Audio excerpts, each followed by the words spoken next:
I'm Ariana Grande. Hi, I'm Cynthia Erivo. And you're listening to the Broadway Podcast Network. Visit bpm.fm to discover more.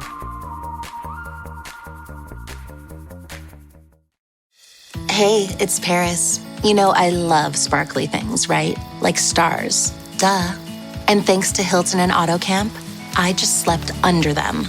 Picture me, serving looks by the fire outside my luxurious Airstream, making s'mores with the kids, while a national park is our backdrop. The great outdoors meets Hilton hospitality. That's hot. Explore all the new ways to stay at Hilton.com. Hilton for the stay. The McDonald's Snack Wrap is back. You brought it back. Ranch Snack Wrap. Spicy Snack Wrap. You broke the internet for a snack. Snack Wrap is back. Ba-da-ba-ba-ba. The SparkFile podcast may contain profanity and other adult content. Please use your discretion. When I bump into something that inspires me, I dump it in my SparkFile. Could be something that I want to make or how I want to be. I pump it in my SparkFile. I jump into my SparkFile. Let's open up the SparkFile. Welcome to the Town Hall Spark Sessions. I'm Laura Camion. And I'm Susan Blackwell. We are creativity coaches at the SparkFile, where we help people fear less and create more. As creatives ourselves, we are obsessed with one of the most dynamic cultural centers in New York City, the Town Hall. For over a century, the Town Hall has been a champion for artistry and advocacy, amplifying the voices of icons and emerging artists alike. And now the SparkFile and the Town Hall have joined forces to elevate and celebrate artists who are gracing the stage at the Town Hall and using their creativity to fight for the powers of good. So without further ado, let's get into the Town Hall Spark Sessions. Oh, Susan, today is so special. I've been very excited about this for quite some time. I don't know if you know this, but Town Hall has a million shows and performers on stage all the time, right? Right. Well, some of those shows are folks who have booked their show at Town Hall because maybe they want to perform on the legendary stage, or because they're, recording a live album and they want the glorious sound that the hall was designed for. Mm-hmm. But within those shows, there is a curated season of performances produced by Town Hall. These are called Town Hall Presents, and they're all curated and created by the vision of one extraordinary person. And that person is the Town Hall artistic director, Melay Araya, one of the most visionary, creatively tuned in, inspiring human beings that I've ever met. Yeah, I think she's a genius. Yes, agree. Yeah. And we don't toss that word around. No. Melay has a singular perspective on creative work, and she really approaches everything in such a heart-centered, connected way. Mm-hmm. I really marvel at watching how she works. And today, I'm going to share my conversation with her. She has just put together, and just this moment, I think, announced the 2025-26 Town Hall Presents season. Ooh. I know, and I can't wait for you to hear all about it. There are incredible world premieres and shows that you can't see anywhere else. Like, for example, rock legend Vernon Reid. Oh, yeah. Right? Okay, you might know him from In Living Color, or, from Rolling Stone's list of greatest guitarists of all time. Sure. At Town Hall, Vernon Reid is live scoring the 1925 film Body and Soul, which was directed by Oscar Micheaux, considered to be one of the first major Black American filmmakers. It starred Paul Robeson in his film debut. Both of these men were trailblazers, breaking barriers, speaking out against racial segregation and discrimination. Vernon Reid is going to compose a brand new score for this film. It's going to be an incredible night at the Hall. I love the way Melay pulls together these artists and elements across time, even. Across time. Puts them in collaboration with each other. That's where I think some of her genius lies. When we talk about standing on the shoulders, of people and artists before us, I think Melay thinks like that. Mm-hmm. And that there are people on the stage now because of the work that was done on the stage before. Uh-huh. And yeah, it's an incredible gift she has. Yeah. But I have to stop with the spoilers. You have to hear it from Melay. Let's get into it. Welcome, Melay. Thank you so much for joining us on the Town Hall Spark Sessions. Thank you for having me. I'm about to ask you a handful of questions, but before I do, tell us how you identify creatively speaking. I always say I'm an artistic director. Yeah. Because I think at this point in my life and in my career, I'm definitely behind the scenes and coming up with ideas, not necessarily for specific, what goes into specific shows, but creating performance experiences and live experiences. So I think artistic director is the right name. All right, that leads so perfectly into the first question, which is tell us about what you do at the Town Hall. I play with artists and with numbers. I feel like that's the kind of like the job, right? Fun with art and numbers. Art and numbers, because it's a creative role, and it's great in that sense. I get to dream up new ideas with artists, or I get to just present things that artists are already working on that I find exciting. But then also there's a lot of strategy around how to make that work in a singular season. And that strategy involves, of course, marketing, finance, balance in a season, timing, all of these elements that are somewhat outside of the creative and generative process that I go through with artists, but it's both things at all times. That's right. And all of it has an aspect of creativity. I've watched you work, and even in the strategic assembling of a season, like it's all creative. It is, and it's curation is part of it, right? Because on the things that are, let's say, already made, right? Like for Pride and Prejudice, the concert experience. That's something that's already made, right? Like Sinfonetta and Overture have worked on that. They've made it. But then it becomes about, well, how does that connect to all the other things we're doing? And how does that connect to like what's happening in the outside world, outside of Town Hall?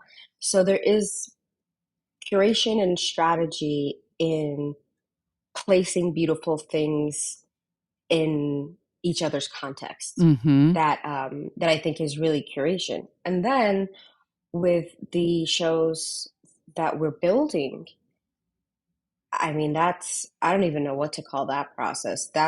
It's generative. It's working closely with artists and producers. It's sometimes having the idea and giving it to artists. It's sometimes the artist having the idea and me figuring out how to execute it. So each one of those, the sort of one-nighters that the Town Hall creates, is very different. But that is a little bit outside of curatorial in a sense. It's a lot of problem solving. I was a violinist, as a child. You're problem solving. Yes. Right? Like you're problem solving as you're performing, as you're preparing to perform. Oh, what position is my hand going to be in that's going to make this the smoothest? You're constantly problem solving to make something smooth and beautiful. So I think that's still a part of curation and producing. 100%. I haven't seen a single thing that you do throughout the day that isn't creative of some kind. And, Susan and I were talking in our introduction of you, and one of the things that I've noticed about you that I marvel at is just the speed with which the spark of an idea comes to you, and not just the decision it's kind of a combo, the vision for execution and the decision to execute. It happens very fast. Like there's not a lot of let me like overthink this or try to solve every piece of the puzzle before we green light. There's a trust that all those things will be figured out, and you hit the go button. I marvel at that, because that space right there is where a lot of creatives hesitate and then don't move forward. I think that there are still projects, right, that don't get figured out and that are maybe too large in scale right now, or the pieces, are not coming together, or that will sort of never come together. So when something hits and I can immediately see a path forward, it's like, no, we got to catch it before the momentum's gone. And so I cherish moments like that when I can just say, oh, the idea, I can see the execution, and we're already sort of running around it, and then like you just got to go and catch it before the excitement leaves. Yes. Because I think that's so sometimes one of the struggles, and I know artists must deal with this, is that sometimes when you're working on something for so long, you lose the enthusiasm for it. 100%. Sometimes I look at that, and it'll be the thing I'm most excited for. Yep.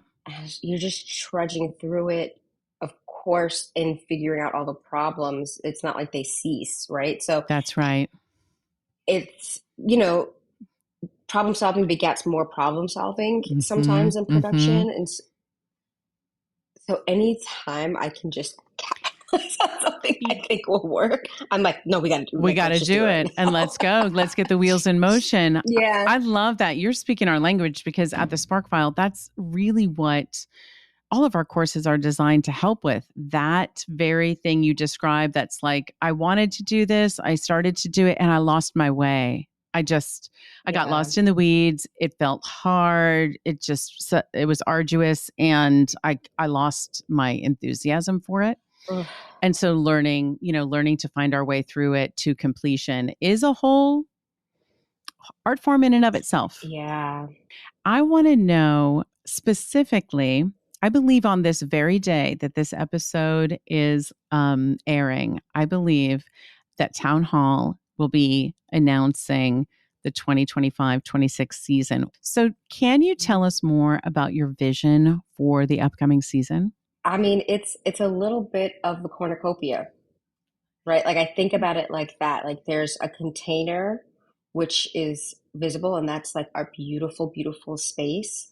And then flowing out of it, like, some of the fruits and vegetables are similar to each other and some of them are not.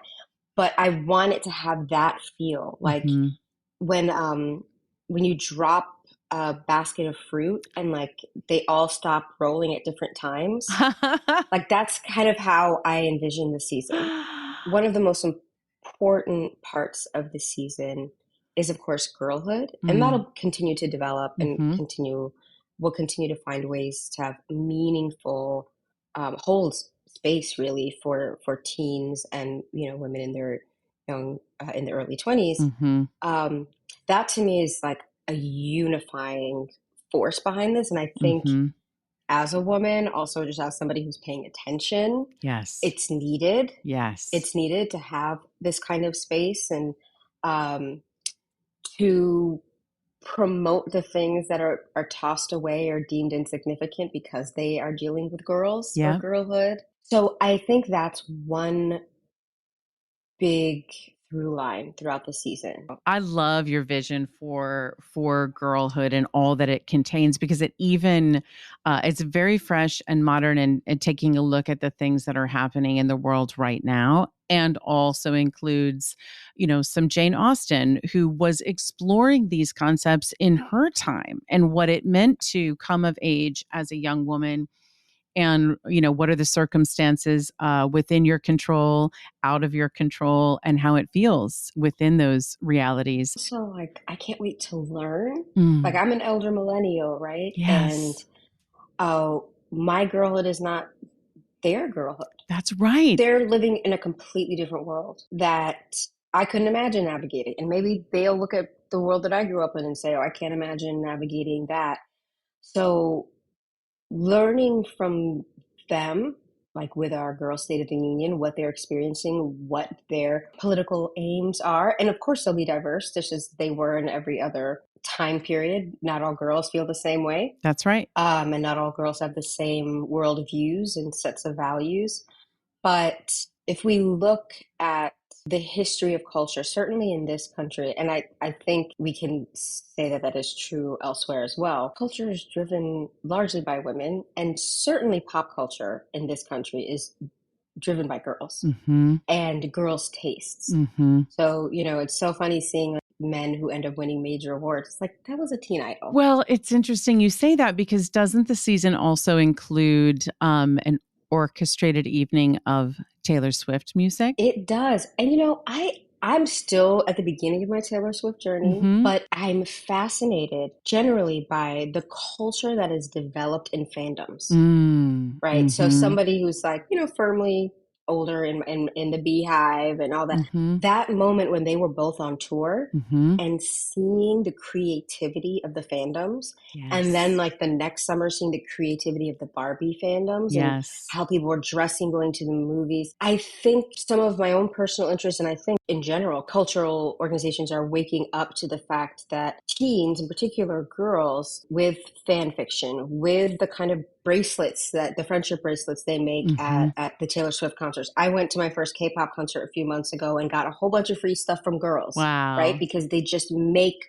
their own merch to give to their friends. They're so creative. Yeah. So the Taylor thing, as good as that music is, and it is good, it's more the culture around it that fascinates me. And I think this show is part of that now. And I think it all points back to, this topic of the power of young women and not underestimating what they can do. And I love also this theme of creativity that begets creativity, because, when you have an artist who is like, yes, please, if this inspires you to create something else based on this or otherwise, please create. And so many of these young women are so creative and so expressive. It's very inspiring. Even ourselves as an institution, as we look back and forward, right? Like we have all of this history that we're inheriting. And we have all this history, of course, that we want to make.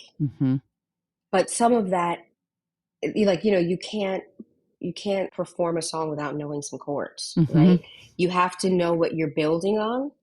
And for me, that's, especially at this time in this country, that's one of the biggest comforts for me, is knowing that most of the things that I feel like I want to see, even though I don't know what it is, right? Like I have that desire, I want to see something in this realm.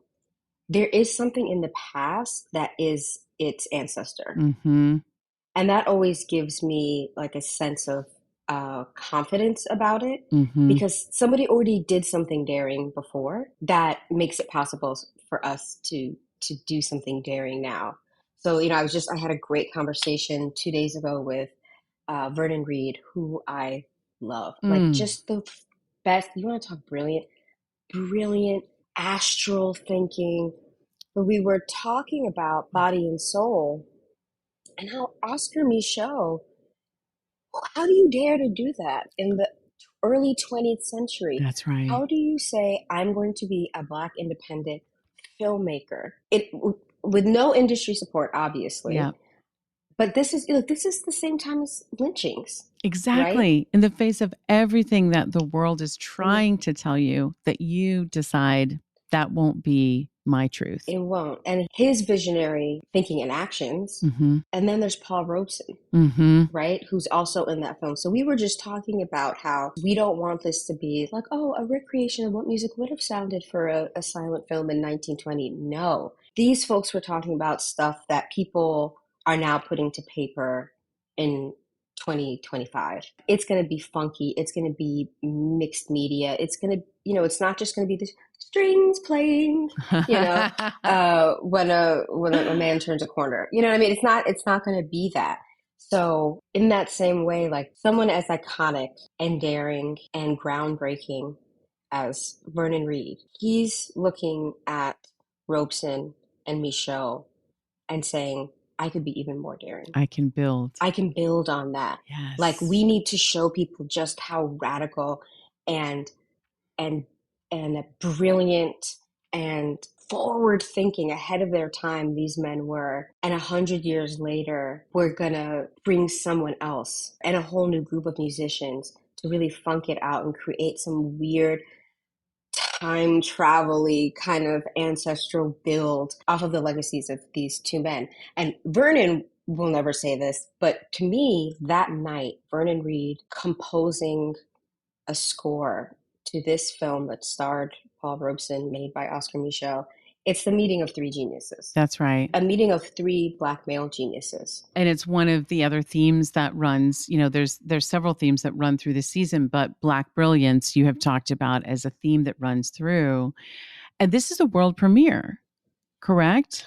This is a world. We have quite a few world premieres. This is a world premiere. The Pride and Prejudice, that's a world premiere. The Taylor Swift is a U.S. premiere. We've got programs that we're literally stitching together ourselves. I love in Women Who Run with Wolves. I love when the author writes about making a life by hand, right? Yes. And although we have great ambitions and we want to be like snazzy and global, and it still comes down to somebody has to make something by hand. That's right. And I think that's what's exciting about the live arts that nothing can replicate is the tactility of it, and that you're watching something made by hand with people, flesh and bone. There's something that can't be lost from that. And whether you're a church singer in a Latin mass in 17th century, or you're doing some sort of ritual in Sumeria, whatever, or you're on the town hall stage in 2025, that remains the same. So building a life by hand, building a season by hand, building nights by hand, like I still think it's craft work. It's really craft work. So Tony K. Bambara had this term cultural worker. And I like to think of it, the role of artists and also people who work in the arts. Like, yeah, it's cool, it's snazzy. I got to meet RuPaul. There's so many things like that. But ultimately, it's like you're a worker, and your role is to develop culture and disseminate culture.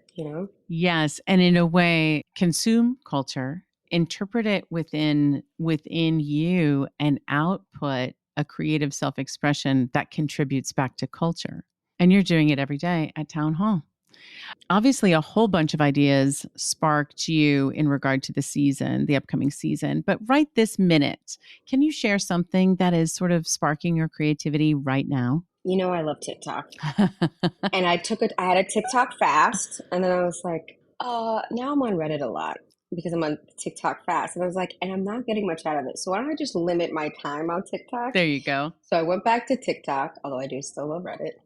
And I think one of the reasons that I look to TikTok for inspiration is because I just never know what I'll find. I also look to TikTok because I'm faced with people that I would never see in real life. That's right.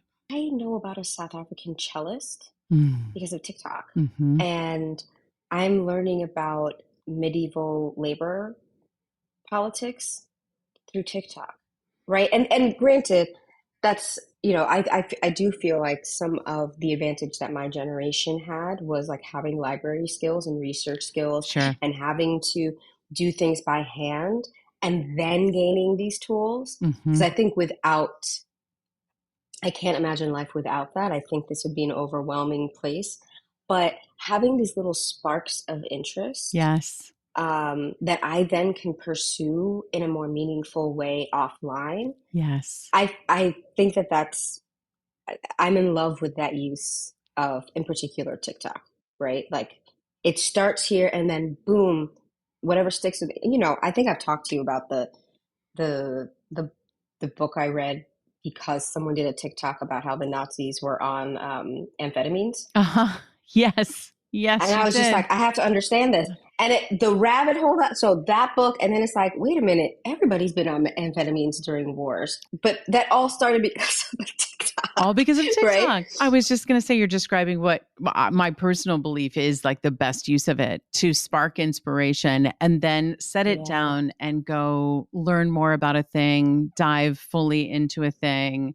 and really explore it in real life. And there's also weird ways to have community on there, right? Mm-hmm. For example, I mean, I don't know if anybody on this podcast has ever talked about reality TV or specifically Love Island. I watch Love Island, and it's so interesting. I mean, people have said this about reality TV in general, that a lot of people look to it just for entertainment, and a lot of people look to it because it's microcosms of society. That's right.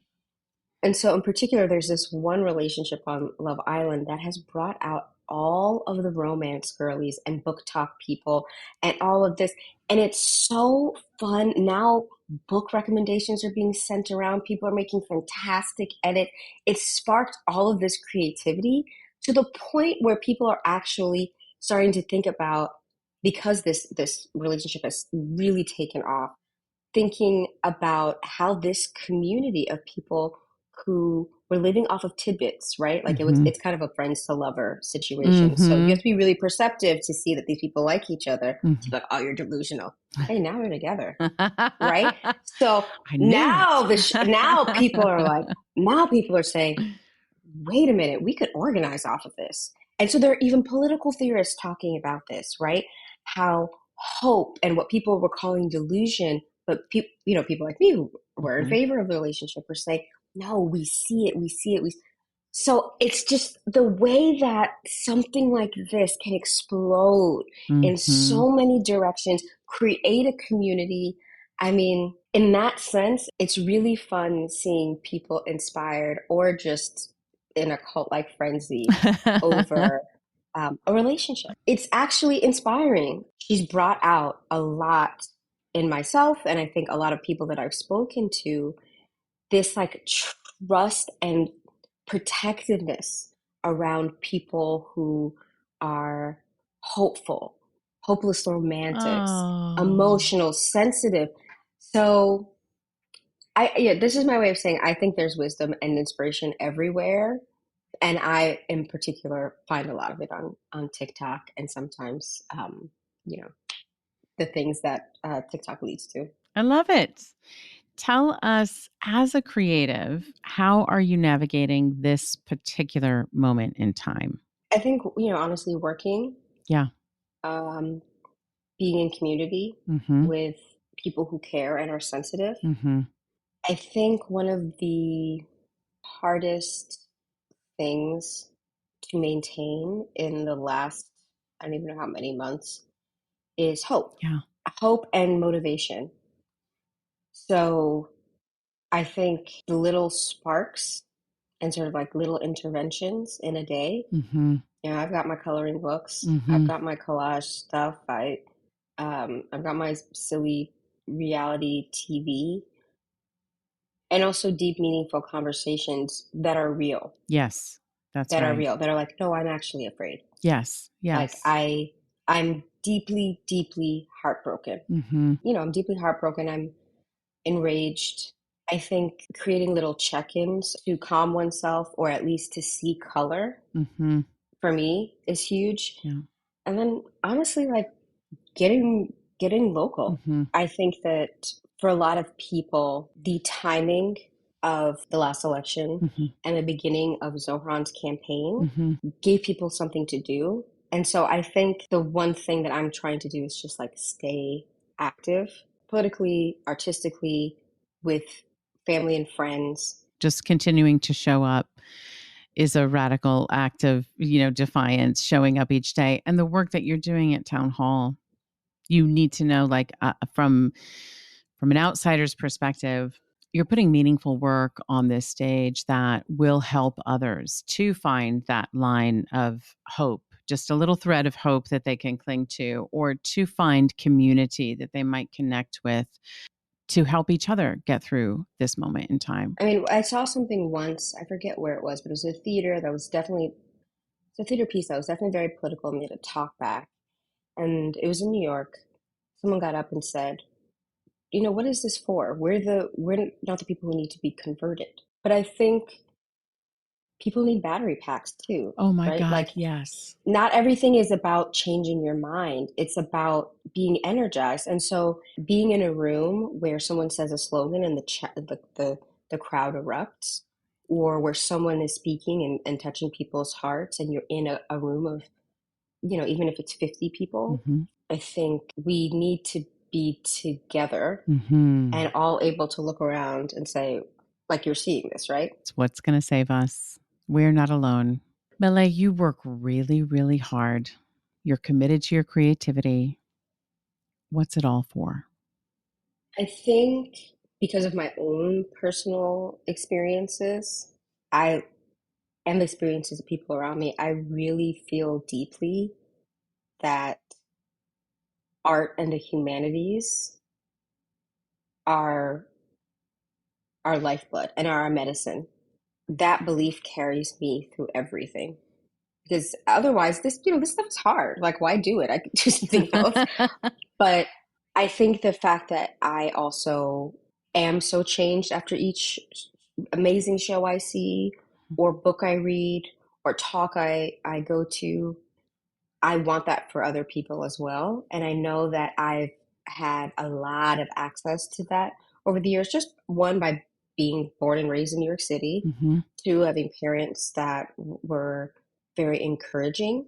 And then three, to some extent, just the rooms that I got to be in, sometimes by luck, sometimes by my own grit. I want everyone to have those experiences. I can tell you, without a doubt, you are creating those experiences for people. And I, for one, am grateful for it and want to say thank you. Thank you. And invite all the listeners, invite everyone you know to come experience moments like that at the town hall. Thank you, Laura. Thanks to our guest, Melay Araya, for joining us for the Town Hall Spark Sessions. And thanks to the whole team at the Town Hall who make all of this possible. The Town Hall and this episode of the Town Hall Spark Sessions were made on the lands of the Lenape people. If you'd like to learn more about the SparkFile creativity coaching and how we can support you as you clarify and accomplish your creative goals, you can visit thesparkfile.com, and you can follow us on socials at thesparkfile. To learn more about the Town Hall and their exciting upcoming events, including the 2025-26 season, go to thetownhall.org. Follow them at Town Hall NYC and visit them at 123 West 43rd Street in the heart of New York City. It's all happening at the Town Hall. And if something you heard inspired you to use your creativity for the powers of good, we are writing you a forever permission slip to make that thing that's been knocking at your door. It's your turn to take that spark and fan it into a flame. We're going to wrap this show the way we love to wrap this show, with a time machine trip to Town Hall. This is the Town Hall Ensemble, recorded live at the Town Hall on October 22nd, 2017.